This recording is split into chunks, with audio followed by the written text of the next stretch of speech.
Hello everyone and welcome back. Now, in the previous video we talked about the Fourier Transform, and in particular we were really focused on the solution of the heat equation on an infinite line. Now, everything that we've done so far, as you've seen sort of in this entire lecture series, can also be applied to the wave equation on an infinite line. But we have another interesting aspect of this, and we can ask ourselves, what about a semi-infinite line?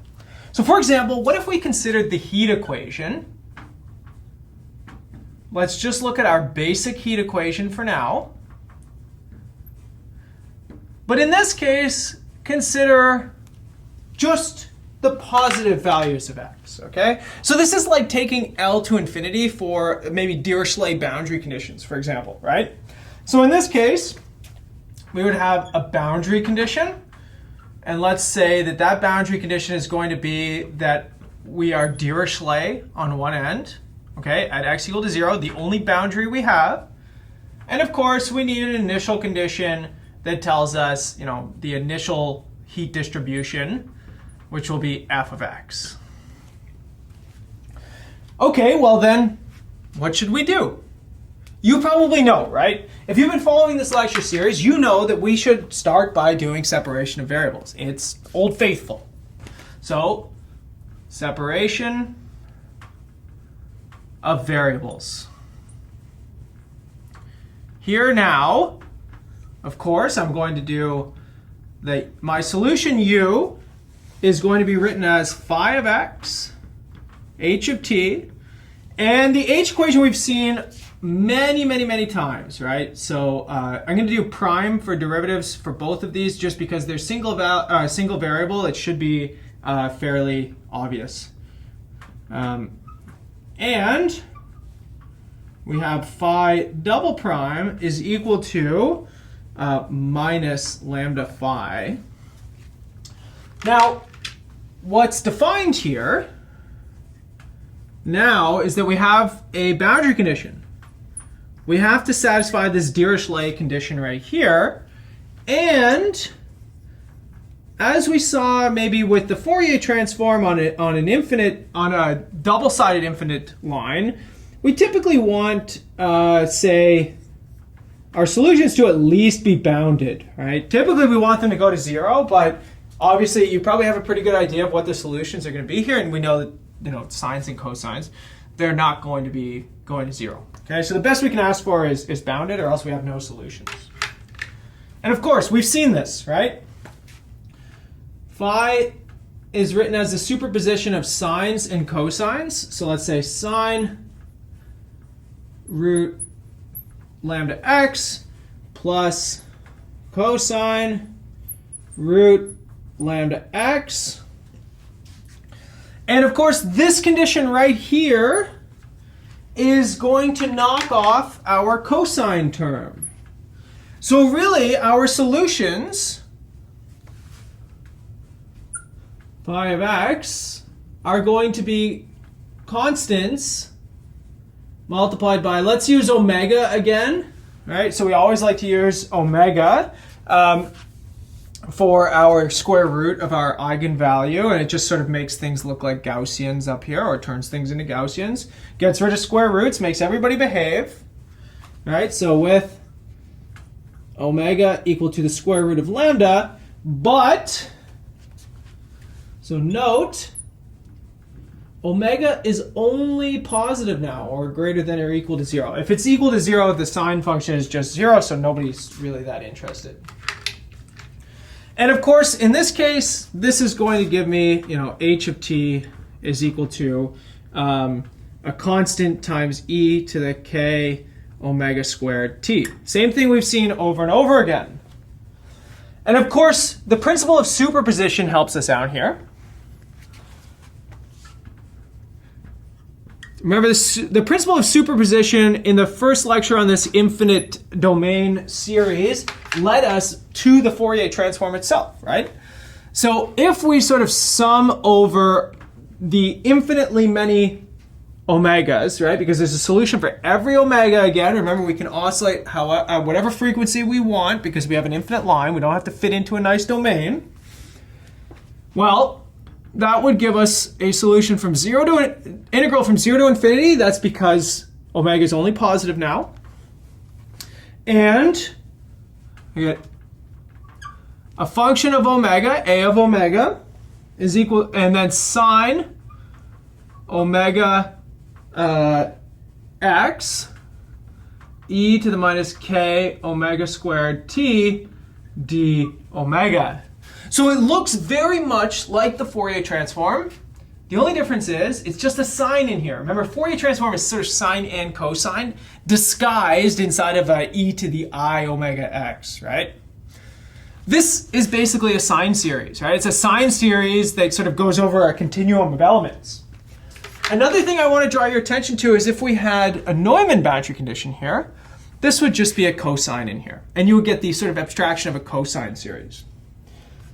So the question is, what is a of omega? Well, again, we've been doing this for a long time. We probably know that it comes from the initial condition. So we could say that this initial condition, well, this gives me, well, what is it going to give me?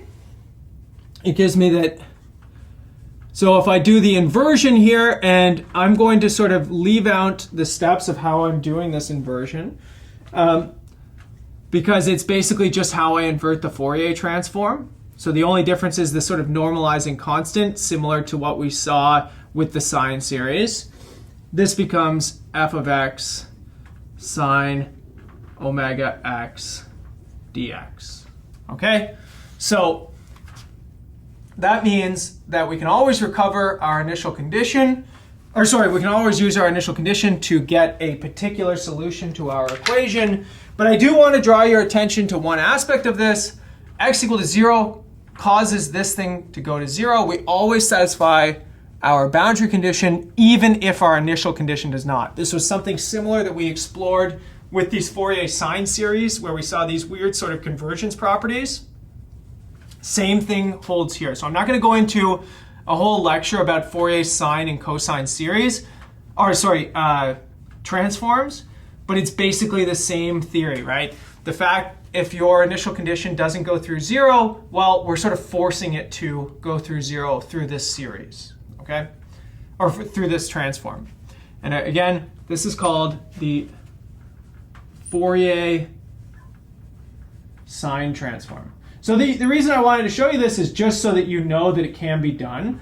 You don't see the Fourier cosine or sine transforms as much as you do with just the regular Fourier transform, but they are very important. For example, so the discrete version of the cosine transform, the discrete cosine transform, was originally used in the making of JPEGs, right? Or how we store files as JPEGs.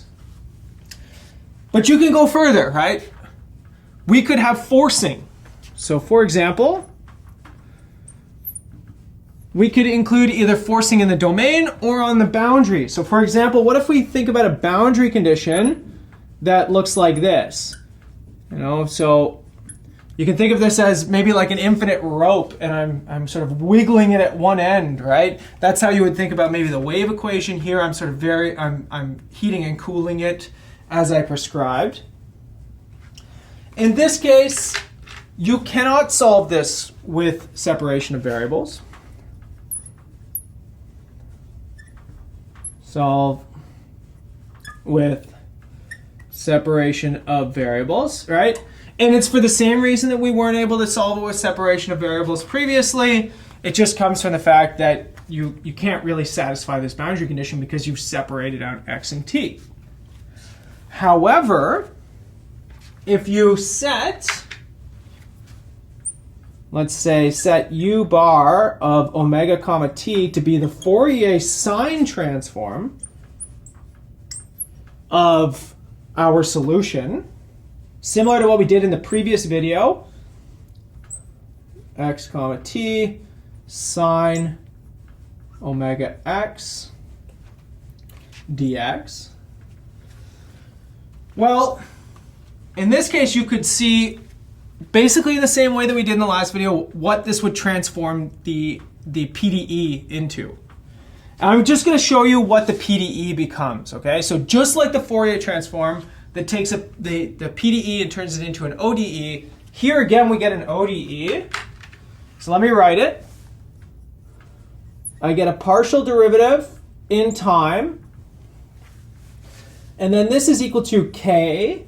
And now here I have 2 over pi, 2 over pi omega, sorry, g of t, minus omega squared u.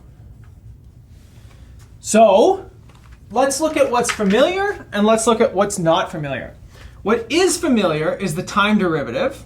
That was the same thing we saw when we hit with a Fourier transform because the time derivative commuted with the Fourier. It also commutes with the sine transform. Similarly, the spatial derivative gets transformed into multiplication by omega squared. Same thing as the Fourier transform, sine does it too. But if you go back and track through the steps of what we did with the Fourier transform, you'll notice that there was an integration by parts step.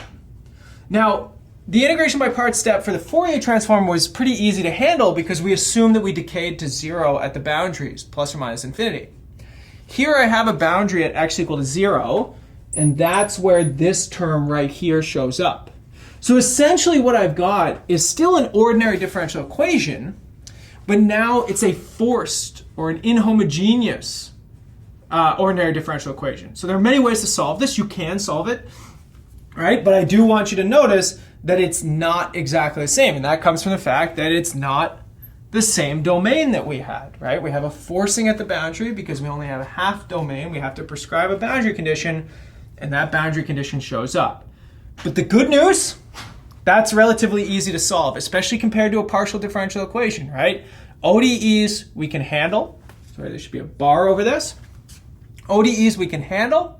PDEs, the best case scenario is turning them into ODEs, like we do with separation of variables, and now like you can do with the Fourier transform, the sine transform, or the cosine transform. Okay, when we come back in the next video, we're going to talk about an application of all of these sort of ideas to quantum mechanics and the Schrodinger equation. So I'll see you all in the next video, everyone.